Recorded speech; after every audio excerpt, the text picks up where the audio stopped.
오늘 말씀의 제목을 어떻게 정할까 기도하던 가운데 처음에 말씀의 제목을 정했을 때에는 다음 세대가 살아야 교회가 산다 이렇게 정했습니다.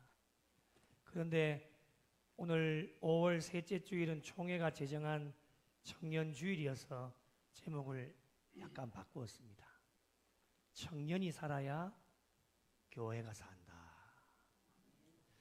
우리 한번 힘있게 외쳐 한번 보겠습니다. 제가 청년이 살아야 하면 여러분이 교회가 산다 이렇게 3번 외쳐보겠습니다. 젖먹던 힘까지 다해서 그렇게 한번 해보겠습니다. 청년이 살아야 교회가 산다. 청년이 살아야 교회가 산다. 청년이 살아야 교회가 산다. 너무 크게 하신 것 같은데 제가 깜짝 놀랐는데 감사합니다. 청년이 살아야 교회가 삽니다. 한국 교회가 많이 위기 가운데 있다고 하는 거 다 알고 계실 겁니다. 그 여러 가지 원인들 가운데 많은 원인들이 있지만은 그 중에서도 가장 중요한 것은 다음 세대의 부재입니다.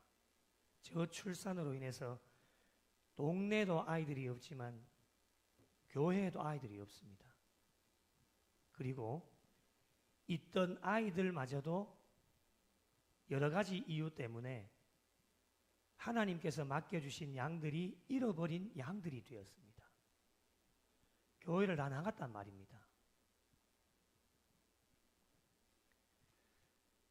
그 중에 가장 많은 연령층이 누구냐면 청년들입니다. 한 연구소 조사의 통계에 보면 개신교인 청년 중 가나안 성도가 무슨 뜻인지 아시죠? 가나안 거꾸로 하면요? 거꾸로 한번 해보세요. 가나안을 거꾸로 한번 해보세요.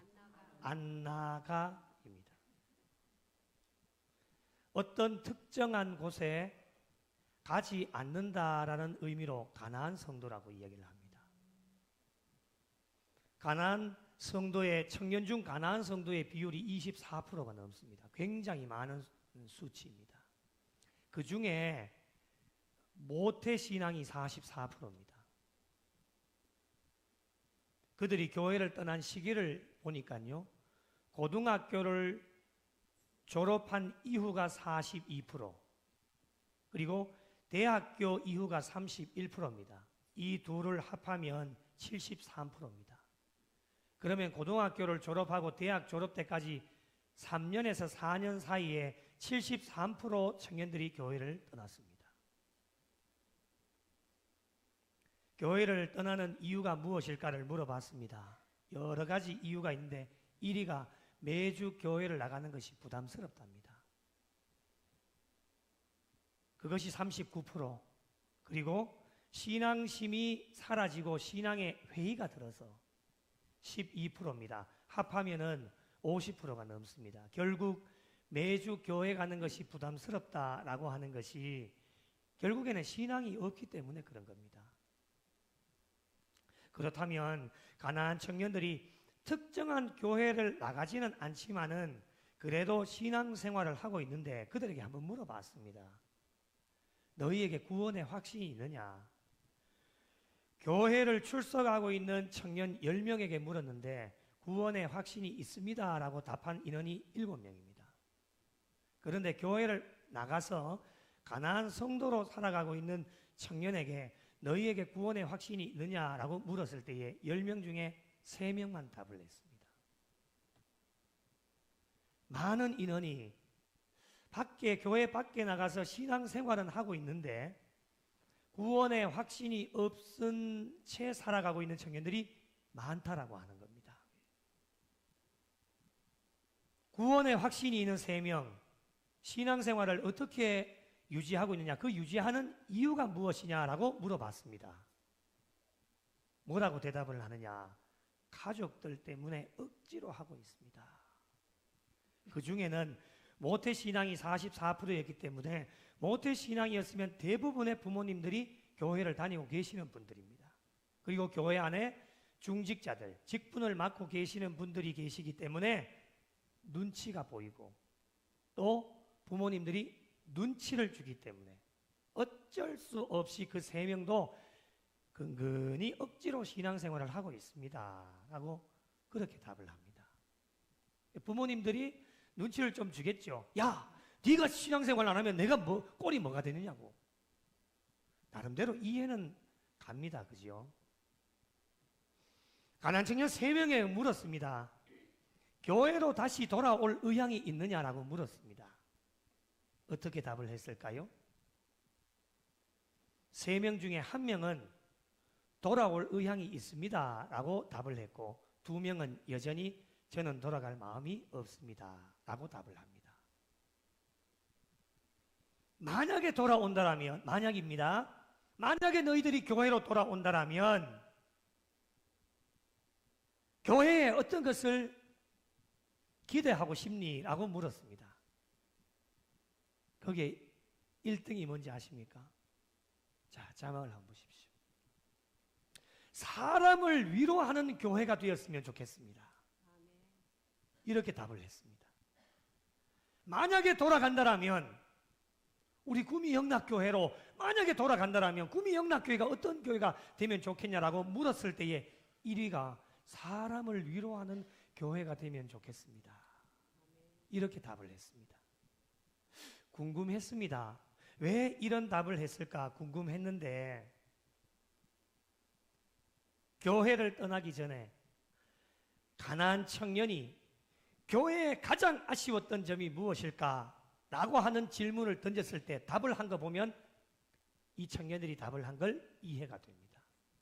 교회를 떠나기 전입니다. 교회를 떠나기 전에 어떤 부분이 교회에 가장 아쉬웠을까라고 하는 부분 1위가 좀 더 따뜻한 위로였습니다. 청년들이 위로를 받지 못했다는 겁니다. 우리를 좀 위로해줬으면 내가 교회를 떠나지 않았을 텐데 이런 말입니다. 2번째가 좀 더 자유로운 분위기. 자유로운 분위기 속에서 우리가 마음껏 찬양하고 기뻐하면서 예배드리고 싶은데 교회는 너무 권위주의적에서 교회는 너무너무 높아서 어른들의 권위주의, 이거는 안 돼, 저것도 안 돼, 안 되는 게 너무 많아서 자기들은 마음껏 찬양하고 기뻐 뛰면서 예배드리고 싶은데 그게 너무 안 되어서. 그리고 3번째는 청년의 사회적 상황들을, 현실들을 이해해 주지 못하는 이런 부분 때문에 교회를 떠나게 되었다라고 답을 합니다. 통계 자료를 보면서 하나님 앞에서 회개한 것이 있습니다. 힘들어하고 지금도 남 몰래 이야기하지 못하면서 어려워하고 힘들어하는 청년들, 자녀들을 위로해주지 못하고 이해해주지 못하고 공감해주지 못한 잘못을 하나님 앞에 회개했습니다. 그리고 깨달은 것이 있습니다. 우리 교회 청년들이 교회를 떠나지 않도록 어떤 교회가 되어야 하고 어떤 성도가 되어야 하는지를 깨닫게 하셨습니다. 그리고 앞으로 때가 되어지면 많은 청년들이 교회로 돌아오게 되어질 텐데 앞으로 청년들이 교회로 돌아올 수 있도록 어떤 교회로 준비가 되어져야 되고 어떤 성도로 준비되어져야 하는지를 깨닫게 하셨습니다. 그리고 하나님 앞에 기도했습니다. 하나님, 나로 인하여 우리 청년들이 교회를 떠나는 일이 없도록 해달라고 하나님 앞에 기도했고, 하나님, 가난한 청년들, 교회를 떠난 청년들이 우리 교회뿐만이 아니라 주변에 정통적인 교회로 다시금 돌아가서 신앙생활 할 수 있도록 해달라고 하나님 앞에 간절하게 기도했습니다. 앞으로 위기 가운데 있는 이 한국 교회 살릴 수 있는 자들이 누굴까? 저에게 물으신다라면 저는 과감하게 우리 교회의 청년들과 이 땅의 모든 기독 청년들이다. 저는 자신 있게 말씀드리고 싶습니다. 청년들이 영적으로 살면 교회가 살고, 교회가 영적으로 살면 나라를 살릴 수 있는 하나님의 은혜와 복이 저와 여러분에게 주어집니다. 왜 그렇습니까? 청년들은 열정이 있고 꿈이 있고 젊고 가능성이 있기 때문에 그렇습니다. 그래서 교회는 청년들을 반드시 살려내야 하고, 그래야지만 교회가 살 수 있는 것입니다. 그렇다면 교회를 살리고 나라를 살릴 수 있는 청년은 과연 어떤 자들일까? 교회가 어떤 청년들이 되도록 양육을 해야 될 것인가? 그것이 저와 여러분에게 주어진 이제 숙제입니다. 결론부터 말씀드리면, 영생을 깊이 고민하는 청년, 예수님의 제자 청년을 교회에서 길러내어야 됩니다. 오늘 말씀에 한 청년이 등장을 합니다. 이 청년의 관심이 무엇이었습니까? 영생에 관한 것이었습니다. 16절을 보십시오. 내가 무슨 선한 일을 하여야 영생을 얻을 수 있겠습니까? 이렇게 질문을 던집니다. 세번역에 보니까, 선생님, 내가 영원한 생명을 얻으려면 무슨 선한 일을 해야 되겠습니까? 이렇게 번역을 합니다. 여러분, 이 질문은 청년들뿐만이 아니라 예수님을 믿는 모든 신앙인들에게 가장 중요한 질문입니다.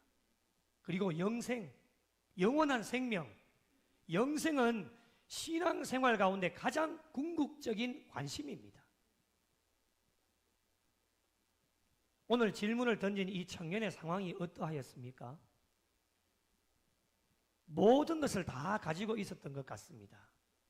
여러분의 성경 표제어를 보시면 이렇게 적혀져 있을 겁니다. 재물이 많은 청년. 문자 그대로 물질이 많은 청년이었습니다.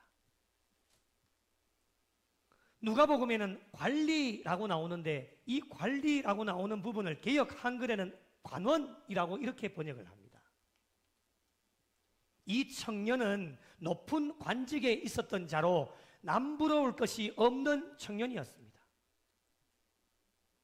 그런데 이 청년의 관심이 어디에 있었느냐? 물질이 많은 청년이었음에도 불구하고 세상 외부적인 것에 있지 않고 신앙생활의 가장 궁극적인 영생에 관심을 가지고 있었던 청년이었습니다. 칭찬받을 만한 청년이었습니다. 이 청년의 질문에 예수님께서 무엇이라고 말씀을 합니까? 17절을 보시면, 네가 생명에 들어가려면 계명들을 지켜라, 이렇게 말씀을 합니다.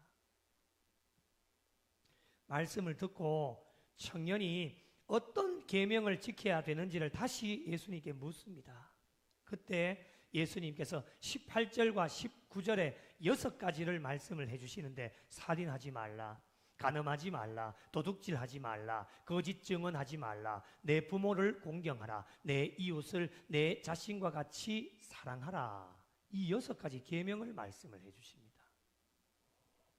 그랬더니 이 청년이 어떻게 대답을 합니까? 20절 말씀 우리 같이 한번 읽어보실까요? 시작. 그 청년이 이르되 이 모든 것을 내가 지키었사온데 아직도 무엇이 부족하니까. 아멘.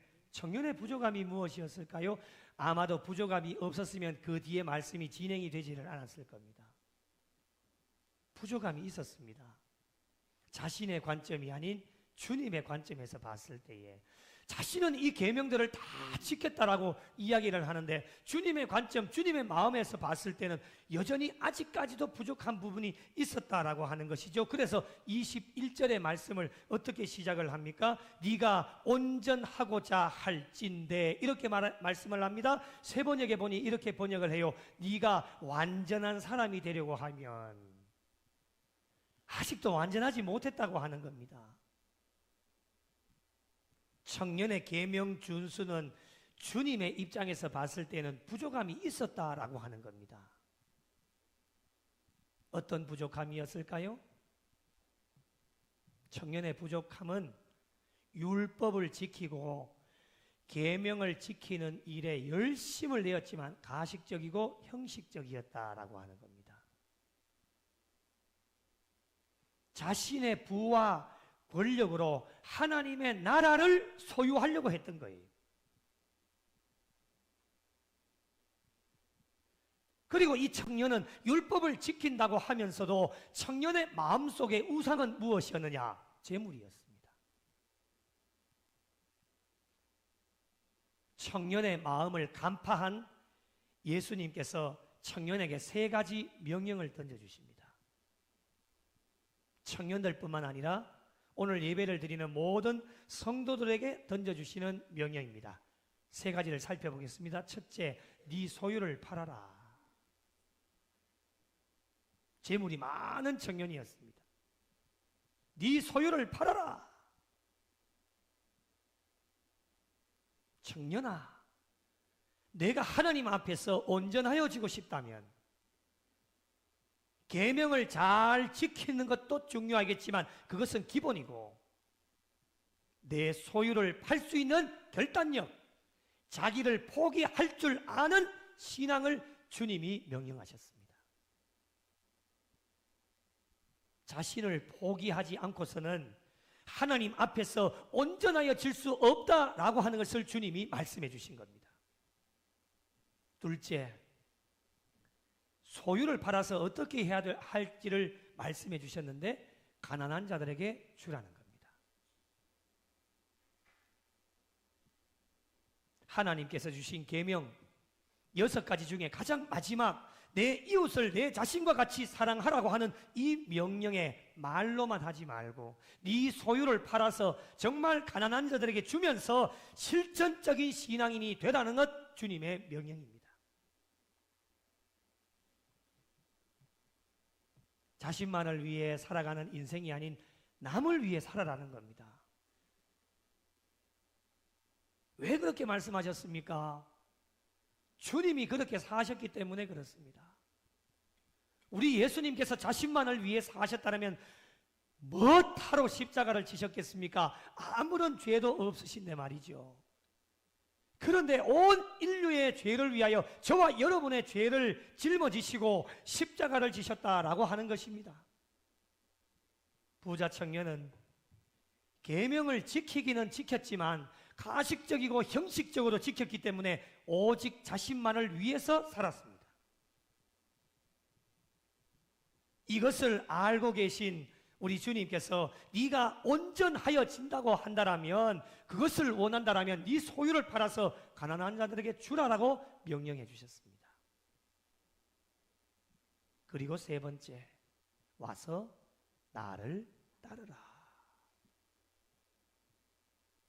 네 소유를 팔아서 가난한 자들에게 주고 그리고 와서 나를 따르라 명령해 주셨습니다. 제자가 되라는 말씀입니다. 그런데 여러분, 제자가 되는 것도 순서가 있습니다. 아무나 제자가 되는 게 아닙니다. 믿었다고 다 제자가 되는 게 아닙니다.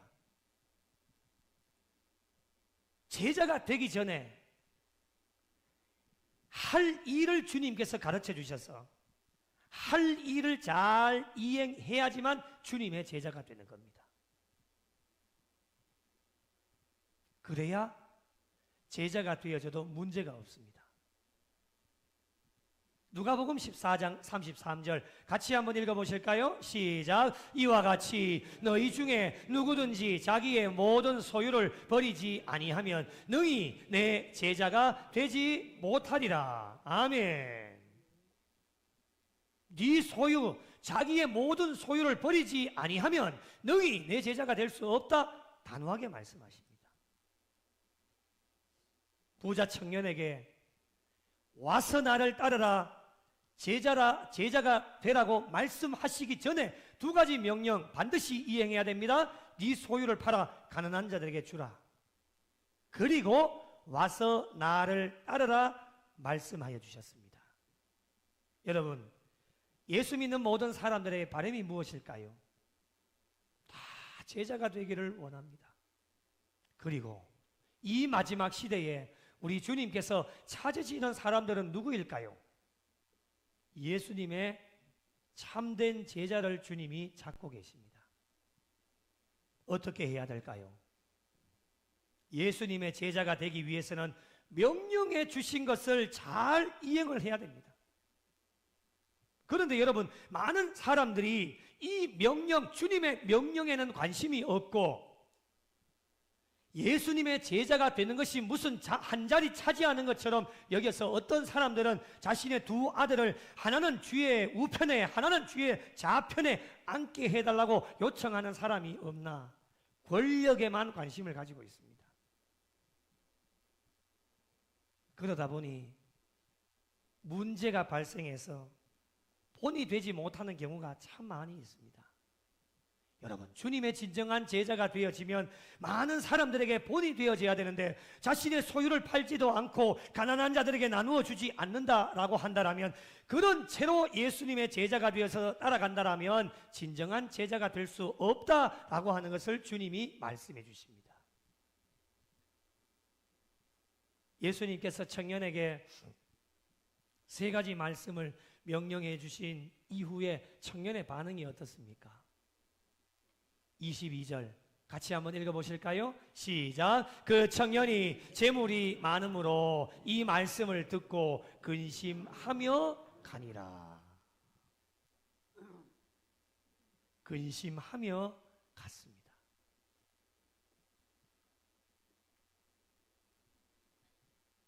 청년이 근심했다라고 하는 것은 조금 전에 뭐라고 이야기를 했습니까? 6가지 계명을 다 말씀해 주셨죠.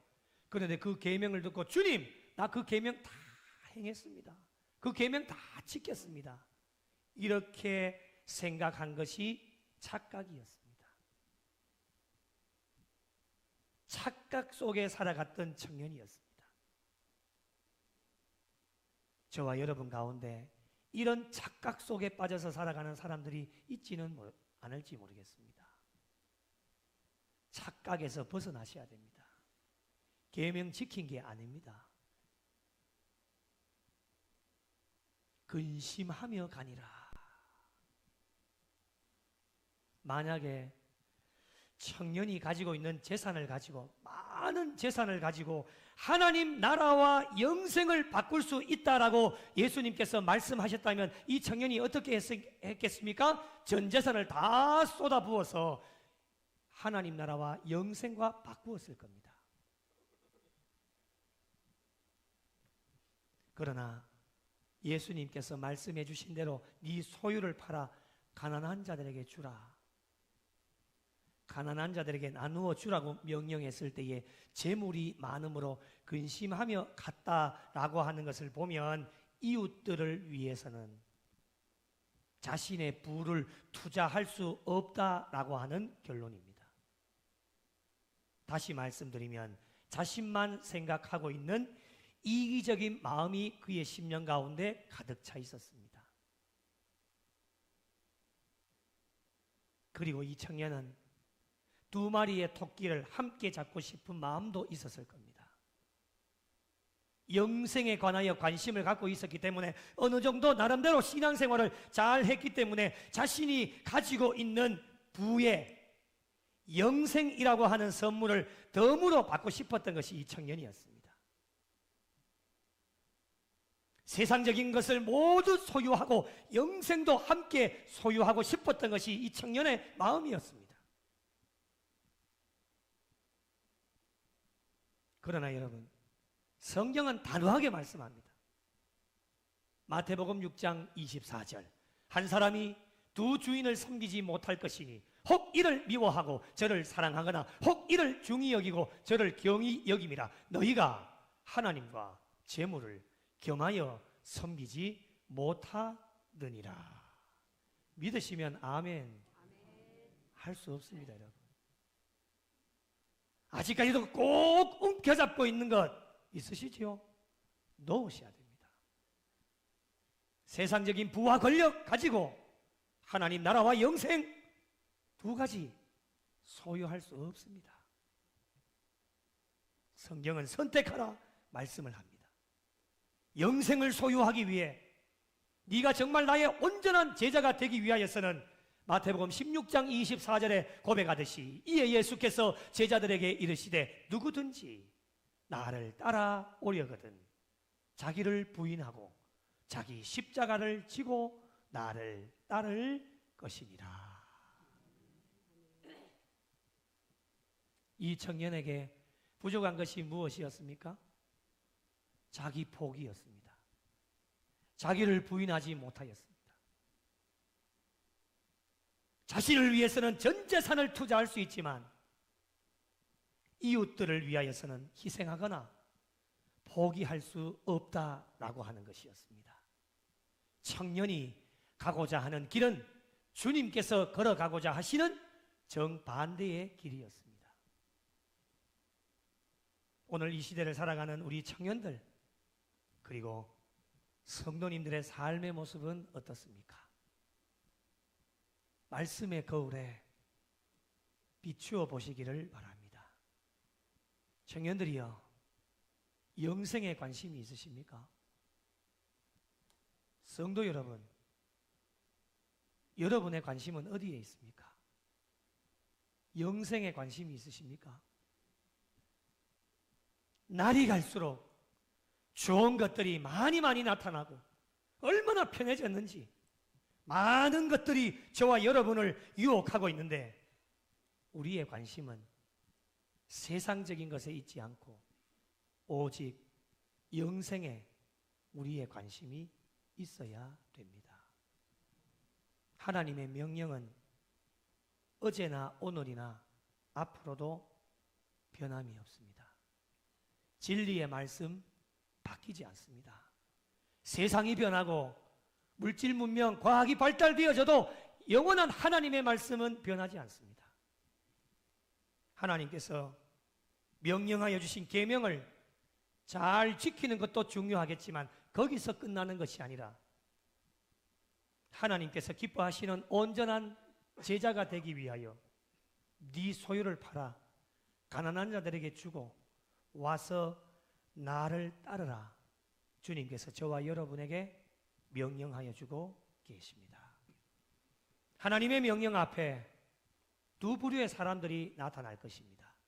한 부류는 말씀대로 순종하는 자, 또 한 부류는 오늘 이 말씀의 청년처럼 근심하며 가는 자. 여러분은 어느 부류에 속하고 계십니까? 앞으로 어느 부류에 속하여서 달려가고 싶으십니까? 저희 모두는 부족하고 연약하지만 말씀대로 순종하면서 달려가는 자들이 되어야 됩니다. 특별히 우리 청년들이 영생에 관심을 가지고 예수님의 온전한 제자가 되기 위해 예수님의 명령에 적극적으로 순종하는 믿음의 청년들이 될 수 있도록 교회가 해야 될 일이 있습니다. 그들이, 우리 청년들이 신앙생활하는 일에 불편함이 없도록 정말 자유롭고 열정을 다해 마음껏 신앙생활할 수 있도록 환경을 우리 어른들이 만들어주시고 그들을 대우하고 존중하며 신앙생활에 집중하고 열정을 다해 달려갈 수 있도록 청년들을 적극적으로 돕는 우리 구미 영락교회가 되어야 될 것입니다. 그리고 성도님들이 하셔야 될 일이 있습니다. 우리 모든 청년들을 마주 대할 때마다 그들의 손을 붙잡아 주시고 때로는 말 못할 힘들고 어려운 일을 만날 때마다 여러분 따뜻한 위로와 격려, 때로는 어른들과 맞지 않는 일이 있다 할지라도 넓은 마음, 예수 그리스도의 마음을 가지고 이해해 주시고 연약하여 실수하는 일이 있다 할지라도 나무라지 마시고 칭찬하고 격려할 수 있는 따뜻한 말 한마디, 그것이 저와 여러분이 해야 될 일입니다. 그렇게 할 때 청년들은 교회를 떠나지 않고 저와 여러분 어른들의 믿음과 신앙을 잘 본받아 영생에 관심을 가지고 예수님의 진정한 제자가 되어 귀한 사명을 감당하게 되어지고, 우리 교회와 성도들은 청년들을 위해 주어진 사명을 감당할 때에 잃어버린 청년들도 돌아오게 되어지는 놀라운 은혜와 복을 저희 교회에 허락하여 주실 것입니다. 이렇게 모든 청년들이 예수님의 계명에 순종하고 자신의 모든 소유를 팔아 가난한 자들에게 나누어 주며 예수님을 따라가는 진정한 제자들이 되어질 때 청년들은 영적으로 살게 되어지고, 청년들이 살 때 교회가 살게 되어지는, 교회가 영적으로 살 때 나라가 살게 되어지는 하나님의 역사를 우리 청년들과 교회와 나라 가운데 함께하여 주실 줄로 믿습니다. 사랑하는 성도 여러분, 청년이 살아야 교회가 삽니다. 아멘이십니까? 청년이 살아야 교회가 삽니다. 남은 여생 청년들을 영적으로 육적으로 살려내는 일에 귀한 사명을 감당하는 우리 교회와 성도들이 되시고, 이 땅의 모든 청년들과 성도들이 세상에 관심을 두지 마시고 영생에 관심을 두는 자들이 되셔서 오늘도 주님의 명령, 네 소유를 팔아 가난한 자들에게 주며 오직 예수 그리스도를 따라가는 신실한 제자들이 되셔서 자기 포기, 헌신의 삶으로 하나님께 영광 올려드리고 하나님을 기쁘시게 해드리는 진정한 참된 제자로 십자가의 길을 잘 걸어가셔서 하나님의 마음을 시원하게 해드리실 수 있는 우리 청년들과 교회와 모든 성도들이 되시기를 예수님의 이름으로 간절히 축원합니다. 수만 없는 세대 가운데 빛을 잃은 세상 향하여 진리의 등대로 세우신 몸된 교회, 복음의 능력 나타내소서.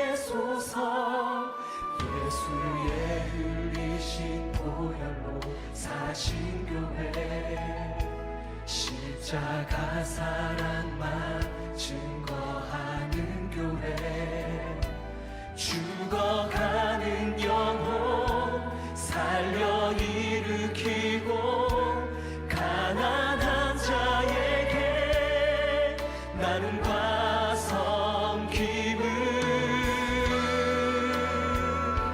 주의 교회를 새롭게 하소서. 말씀으로 성령으로 주의 교회를 부르시키소서.